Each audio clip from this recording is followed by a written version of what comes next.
joining me here to kick off hour number 2 of this program is the man who will be in the booth with me wearing his perfectly Thursday night date night with Brenda Warner finest. Good to see you, Kurt Warner. How are you, sir? I'm good. How are you? Hey. Good to see you. He's got the show here in London. Look at I love us. it. Look I at love us. it. Brazil, Look at us, London. baby. It's everywhere. The show travels. And you were on in Brazil, so I Yes. appreciate you being here in London. Yeah. Did you see behind you? We've got the bearskin on the running man. Okay. You know, you got that. It's not very aerodynamic. I wish I could have You that. gonna wear hair. that on Sunday? I mean, just pop one of those out. Maybe. Please No, do it. no. Yes. Like, Yes, in Kurt. London. Yes, You know Kurt. what I'm saying? And then it would just fit Mandatory. perfect for the. It would have been perfect for us last week in terms of comic relief. Yeah, maybe. Kurt. You're right. That was. At one point, I was begging you to circle somebody on the screen. Just circle anybody. Trust man. me, I wanted to. I didn't know who to know? circle at that point. It was. Yeah, we had a bit of a rough go offensively, didn't we? That was tough. Are you still burned by it? Because I am. I don't know. I tell you what, the Rams and Jaguars are going to help me get through it. Well, you know? Yeah, we asked Coach get through McVay, can you give us some 15, 20 passes? He's He like, even said that when he sat down. I will have no problem doing that, so don't worry about that. But I can't tell you how many times I've gone back and thought about what happened at the end of the first half, and I'm still trying to figure out what I don't know. I don't know. The thing that going back to it, and I understand Aaron Glenn was giving us his opinion, that when it all came down to it, and it was fourth down, he didn't want to go for it and give the ball back. So what you should do is take time down and try a Hail Mary at the very least, not just walk off the field. Your questions emanated from the play calling just after the fake punt. You just made commitment, so you might as well get aggressive with your quarterback. Well, all of it. I mean, they passed to get a first down on the first part of the drive and get out past the 30. Right. Like, it's go time. Like, this is what you do, especially, there was a lot of things. But I mean, and we'll just hit this and then move on to the present of Week 7.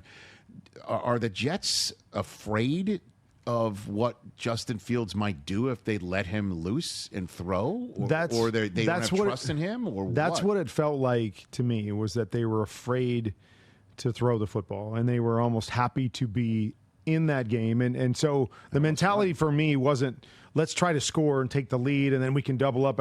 It was, let's not give the ball back to Denver. Like, that to me was how they played that whole thing. And, I actually tweeted today because I've been thinking a lot about this whole scenario. And, yes. And just the idea that I wonder, I always played for offensive coaches. And so for me, their mentality was always, let's score. Let's be aggressive. Let's attack offensively. And I wonder if you're a defensive head coach, if your mentality is so opposite of that, where it's like, I know defense. I'm all about defense. Let's keep this game close and let's win it with defense. And, you wonder if Aaron Glenn in this early stage of his coaching career if that's what it's about. Like, oh, we're in a game. It's close. Let's not do anything on offense to screw it up. Let's just keep it close, and then we'll find a way to win it with one offensive possession, or we'll find a way to win it on defense because they took the lead with a safety. And you just wonder if the mentality, because of a defensive background, is more, let's just play it close to the vest. I was even referencing like Tony Dungy. Like, they beat we beat them to go to the Super Bowl 11-6. Right. And I can't tell you how many times I thought, man, if that defense had some semblance of an offense, they would have won so much more than they actually did. But they never did. And everybody's like, well, they didn't have a quarterback. Well, was that by choice? Could they have gone out and gotten a quarterback to do something? But I just wonder sometimes if those coaches just say, we're happy to be in a muddled up 17-16 game and win that way, instead of putting the ball in our offense's hands and letting them either win it for us, or, maybe more importantly, as they think about how the offense could lose it for them. Kurt Warner here on the Rich Eisen Show. All right, now the Eagles have lost 2 in a row. What do you think? Any concern here now? What you saw maybe from Thursday Night Football last week? I'm concerned, is for me, just because I don't know what their identity is anymore. Is that I still think they are a good team on defense, but it's like week to week where they try to run it, and then we're going to come out this week and we're going to throw it all over, and then we're not really good at either one of them. I mean, I thought I heard today that Saquon hasn't had a 20-yard run all year long, where that was a staple. I mean, talking about we're going against, we're going to watch the Rams this week. I mean, he had 12 of those against the Rams last year. Yes. And so I just don't know what their identity is, and still think they have good players, still think they can be a good football team, but they've lost their identity. And when you lose your identity and you don't know what you hang your hat on, that to me is when I start to worry about a football team. Okay, so how does that happen? How does a defending Super Bowl champ with such a clear identity lose their identity? Well, I think the biggest thing that you have to point to is you've got a new offense coordinator. And so as much as it's easy to say, oh, we ran the football really well last year, come in and run the football really well this year. So much of being an offense coordinator is timing, the plays that you call, how it plays into who the players are that you have out there, or the healthy players on the offensive line. But, I mean, that's really the one thing that's changed. Is that the only difference? Is that the problem? Or are they banged up and just not playing as well in those areas? But I don't know the answer to that, because I think we all would have thought, hey, worst case scenario, they're going to come out and just run the football again and play good defense and win football games, and it just hasn't been the case. Kurt Warner here on the Rich Eisen Show from London. We're calling Rams-Jaguars for your viewing pleasure. On Sunday, please watch. Don't take last week out on us. I'm sorry. I got to turn the page. I got to move on. But work schedules and routines get all blown up when you're on the road, like we've been over the last week. Have you been able to watch Caleb Williams and the Bears? I did. Yeah. 22. Okay. So what's your takeaway? They're getting better, and Caleb, I think, is taking small steps every single week. But, I came away from that game going, this looks like a real NFL offense. Okay. Right? It's coming together. They're making plays down the field, and Caleb's playing on time and trying to go through his progressions. They're running the football well now. They're using all of their weapons in different ways that I really like what they're doing, and I like the strides that Caleb has made. Not there yet. Isn't a finished product. Shouldn't expect him to be. But every week, there's a little bit more excitement about what it looks like, because that's such a big part of it, is that you can have success and your numbers can be good, but there's times where you're just like, man, it doesn't look right. They're getting fortunate here and there.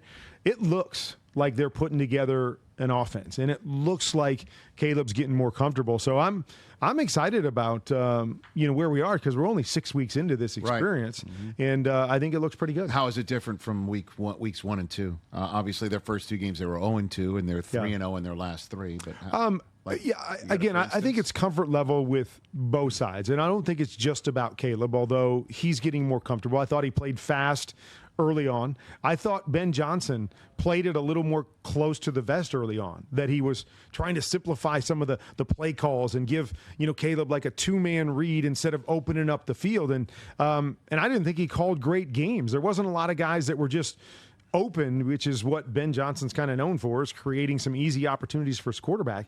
And I think as he's gotten more comfortable with Caleb, as Caleb's gotten more comfortable in the offense, they've opened it up, they've spread it out, and they've allowed for some of those opportunities. And that, to me, is what's making it look different. And, it's been better by both of those guys, since week 1 and 2. Okay, and then the Buffalo Bills have lost 2 in a row. How have defenses from New England to Atlanta been able to bottle up Josh Allen, or it's not that? What is it? This is interesting. First of all, I don't think they have a great defense. So I believe they're going to have to win offensively for the most part. And I think Josh at times gets away from playing quarterback and goes into, I guess, what I call athlete mode. And so what you'll see is he'll drop back, and before he even really sets up and takes a look, his feet are already moving. He's already like looking for a window to take off and create. And then when he creates and he throws these, these quick check downs, instead of just going back and playing the game, which is where I thought he took the best step the last couple years, was not taking a check down, not throwing a 5-yard pass. That's not the case. It's just read the play and let the play work for you. And I feel like he's doing and trying too hard to do it all by himself again. And it's not do it by myself. Every throw's got to be 40 yards or every run's got to be a super run. It's just he gets back and he wants to play with his feet more than he wants to play with his arm and his mind, which to me is where he got so good and why he won the MVP a year ago. And so I think he's got to slow back down. And I think he's probably pressing because their offense hasn't been great. They haven't been able to create some of the big plays down the field. So it's like, I got to do it on my own. But I think it's hurting this offense, and it's hurting him because he's putting himself in harm's way when he doesn't have to, when there's opportunities out there to be had. Kurt Warner here, a few minutes left with him here on this Thursday edition of the Rich Eisen Show from London. I guess we're almost completing an entire circuit of a NASCAR oval, talking about how many corners the Chiefs have turned. Yeah. Right? We've seen a couple turns. This one appears to be a turn that has now Rashee Rice on the straightaway. Yeah. What do you think? Have we turned a corner? Is this it? We've definitely turned a corner. Okay. Looks like a confident team. It looks like a team that knows what they want. We talked about lack of identity in Philly.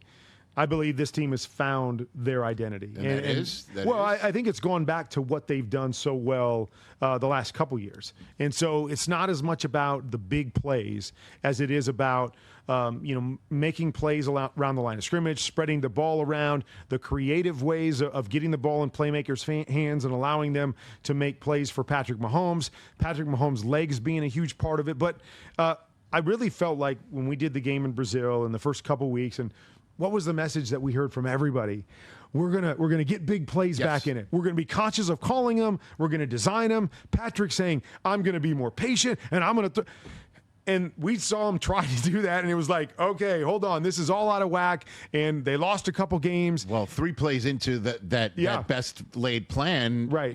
Xavier Worthy got laid out by his own guy, unfortunately. Right. And so I just think it was like we were going to try and we're going to get back to what maybe made us the Chiefs when we first got this thing. And then they've just kind of gone, well, why don't we just go back to the team that went to the Super Bowl the last couple years, because that team's pretty good too, and it worked for us. And so that's what I feel that they've gone back to. They've developed their confidence again. As you said, Worthy's back, gives them a little bit more confidence as a playmaker. When Rashee comes back, that's going to give them a little bit more confidence. And so I just think they're back to playing, I guess, the last couple years of Chiefs brand of football. They know they're good at it. They know that Patrick's good at it. Let's do that. He's added his legs maybe even a little bit more than he has in the past. Yes. He's their leading rusher right now, and so that's a new element. But I just think that's what it was. I think they tried to be something, and again, I don't want to say different because they were before, but different than they had been the last couple of years early in the season. Go, hey, we're going to try all this. And then they realized, well, we still don't have the pieces to depend on in that realm. Let's go back to the things that we know, the things that we're good at, the things that bring us comfort, and now they're playing some really good football. Kurt Warner here on the Rich Eisen Show. Normally, when somebody takes care of business against a team like Carolina in Week 4, and New Orleans in Week 6, Tennessee in Week 7, and those teams, a combined record that's not so great. Carolina's is better now than when this quarterback saw him in Week 4, and they do well, and they perform well.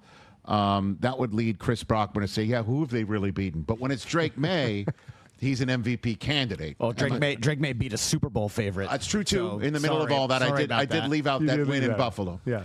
What's your opinion of Drake May? Is he an MVP candidate through 7 weeks? Yeah, I think he has to be. I don't think anybody expected them to be leading their division. I don't think anybody expected them to beat Buffalo. And the thing that I love about Drake right now is that it's not just dink and dunk, manage the games, we're winning. He is chunking the ball down the field, and he's throwing it extremely well. When the referees don't call a flag, the field, even when the referees don't call a flag. I just think that's the difference maker is that he's playing good football, but he's making the big plays over and over and over again. And when you talk about MVPs, we always talk about those moments, kind of signature moments or big play moments. And man, you could pull one of those in almost every game. Go back to the Buffalo game. He's got a guy draped all over him. Instead of a sack, it becomes a completion. He hits the whole shot to lead him back to win that game late. I mean, last week, there was a couple of them where, he's looking at a fake screen to the right, and he comes back and hits the post over the top of somebody to the left for a touchdown. And it's just like you're seeing it all come together. You see the athleticism, you see the physical talent, and then mentally within this offense and what Josh McDaniels is doing, giving him good answers. He looks comfortable in it, going through his progressions. I think they're a good football team, and you knew they would be better with Mike Vrabel, and they would play good defense and do those things. But I think Drake is playing better than people expected, and he's the reason that they're winning, as opposed to, I think a lot of people thought, be a complimentary piece, and we'll be in close games and make a few plays and we'll win. And he's making a lot of plays, and he's the reason that they're winning football games. I mean, when we were in Brazil getting ready to call that game, just only one contest into the season, right, where the Eagles took care of the Cowboys, who looked pretty darn good, and had a shot to win that, could have given you an indication about how the season was going to go in a way that you can't predict. I guess you could say that about any NFL season. But that said, if I had told you Chiefs were going to be 3-3 going into week 7, okay, that hey, you and I are going to be sitting in London getting ready to call this game. Chiefs are going to be 3-3. Patriots are going to lead the AFC East. The Steelers were going to be 4-1, but have a 2.5 game lead on everybody else in the division, including the Ravens at 1-5. Or the Colts at 5-1. Which one would you have looked at me and go, nah, not at all? The Colts are the 1 seed in the AFC entering week 7, Kurt. Yeah, I gave you those scenarios. I mean, 3-3. I can run through it again. 3-3. No. The only thing, which one of those would be most surprising? Ironically, I would say the Colts leading their division would not be conference. Just conference. Oh, conference. 5-1. Oh, gotcha. They're conference. the 1 I thought seed. you were talking about division. No, they're leading the conference at 5-1. Man. Yeah, run them down. Well, I mean, that's got to be the one. Like, we're talking leading the conference. I thought, division maybe the Steelers not. have a big lead over the. I mean, that's surprising division. Just from the standpoint that I thought Cincinnati would be better. I thought they would be pushing for the playoffs. We all thought the Ravens. So to think that they've got a 2.5, game lead in the division at this point, Patriots, I don't think anybody would have guessed that. Patriots lead the AFC East. I mean, yeah, that's. Again, I thought they would be a better team. Nobody thought they would be better than Buffalo, and so that is surprising. But I would say Colts being the leader in the AFC overall. Come on. I mean, nobody saw that with Daniel Jones and what he's really? He's been phenomenal. I mean, I guess let's linger here for a quick minute.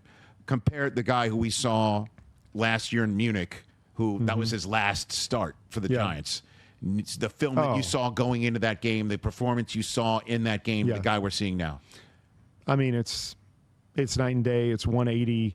It's a quarterback that's confident in what they're asking. Like, I felt the Daniel Jones in New York, especially at that time, had gotten to the point where it was like over. Well, it was over, but he was afraid to do anything. Like, he was afraid to play because all it was scrutiny, and he wasn't good enough, and every mistake he made was accentuated. And he goes to Indy, and I just feel like it's a free Daniel Jones. And now they play a style that I think fits him. I've said this from day one. Fits him perfectly with what he does and what he's good at. But I truly feel like he's not worried about making a mistake. He's not worried about the New York scrutiny that's going to come with it or living up to the first round. He's just able to just play football. And they're confident in him, and he's not looking over his shoulder, and he's not worried about anything. And again, we talk about Drake Maye, and Drake Maye has been awesome. But if I had to take one guy and say he was my leader for the MVP at this point, I love Baker, and Baker's made a lot of big plays, and so I think I might skew his direction because of those big plays and bringing his team back. But one quarterback that has played consistently better than everybody else up to this point in the season, I would choose Daniel Jones right now. I would choose Daniel Jones. Not as many big wow plays, but consistently good. I would choose Daniel Jones. I mean, they should have beat the Rams. He played well enough. They should have beat the Rams as well. 6-0. Yeah, I mean. And he's played great. And so, to me, he has been the best top-to-bottom consistent quarterback in the National Football League through 6 weeks. Ninth MVP odds. He's ninth. He's ninth. Because, again, he's not flashy. He's not exciting. He doesn't have... Jonathan Taylor's scoring a ton of touchdowns. He is. But again, I think if he was making some of the Baker Mayfield or Drake May throws on top of it, he would be way up that board. But... they're not asking him to, and quite frankly, he's not that guy. But just the way he's playing down in and down out, he's been better. What other quarterbacks are ahead of him? Ahead of him? Yeah. It's all quarterbacks. So all of them are quarterbacks? Yeah. He's got 8 quarterbacks that are ahead of him? Justin Herbert, Jordan Love, Stafford, Goff, Drake May, Baker Mayfield, Josh Allen, Patrick Mahomes is your favorite. Okay, come on, no. I mean, at this point in the year, no way we're putting half of those guys ahead of him if you're just looking at play. What would your top But 4 be then for MVP right now? Baker would be up there for sure. Obviously, Daniel Jones. Daniel Jones would be up there. We're talking just these quarterbacks? Yeah. Sure. Where's my list? There's your list right there. Dak Prescott. Who's Bo Nix. I mean, I don't know. I mean, I think about Jonathan Taylor and guys like that I would probably put up there. You got to put before them. If a quarterback is playing as well as Daniel Jones has been playing, Yeah. and it's of a 5-1 team, and he's not making mistakes after mistake that we've seen. His play has been vastly improved. He's got to be in the MVP mix. He's got to be. Baker Mayfield, you'd have to put Drake May in that mix right now, right at 4-2. Or I mean, Drake's been good. I don't know if I would put him. I would say MVP good, but it's been surprisingly good for the team. Matt so Jones, I understand you put that. Matt Jones in there right I now. don't put do it, Mac Kurt. in there. Do it. I mean, I think Sam Darnold's played really well too. Stafford's played really well. Stafford's played well too, but I think he's had some ups and downs. Sam Darnold is really balling. Again, I don't think I would put any of those guys ahead of Daniel Jones if I was just picking an MVP right now. Their names are flashier. We understand all of that, but just the way they're playing. I mean, I think Baker would be the only one that I would put above him, and I think it would be really close. Who had the best performance on tape, on film, for this past week? I was asking that question. I know. before I've been running around looking at different bits and pieces. I thought Patrick was really good this week. I thought Drake was really good this week.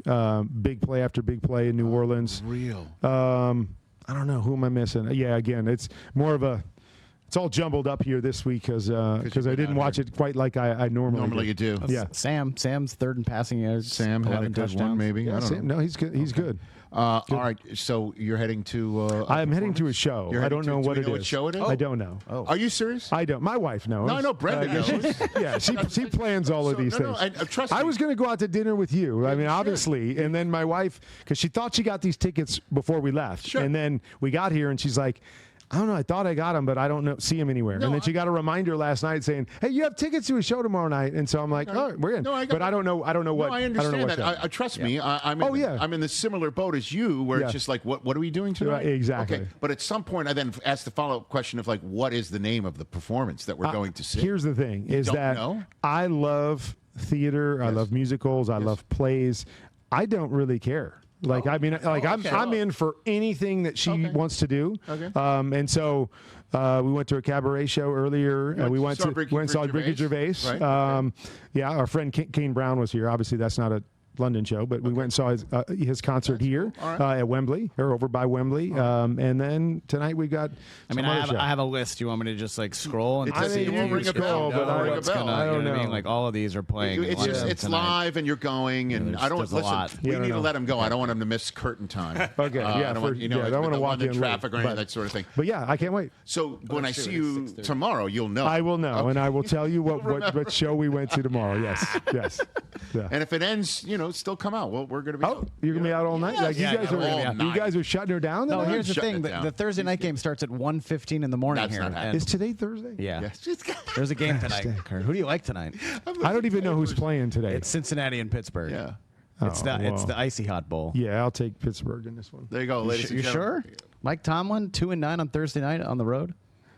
I'm still taking Pittsburgh. I mean, obviously, for his last week I took Philly, and I thought that was a good one too. And that didn't work out the grain. I told you the stat. The stat is that the Steelers lead the league in yards after the catch in terms of percentage of the yards, like total yards, passing yards. 72% of their passing yards are all after the catch. That's unbelievable. And the team that's given up the most yards after the catch on a pass is Cincinnati. So, but for content, we need the Bengals tonight. Okay, we do. Good to know. I think so. For content, guys. Never know. Is Brenda here? No, she's not. She didn't even come. I'm like, come on, and we'll go. And she's like, no, I'll just meet you there. Okay. So like that's how it works. Like, just show up at the thing, and I'll have their ticket, and we'll go to the show. So wait a minute. Right. She's not here to tell you where to go. Do you know where you're going? Well, I mean, she sent a text me. Here, come to this place. Show starts at 7. Be there on time. Oh, geez. You need to leave. Yeah. You need to leave. I gotta go. Kurt Warner's here. Okay. Hey, you made it all the way to the end. Thanks for that. Check us out every single day streaming live on Disney Plus and the ESPN app 12 to 3 Eastern.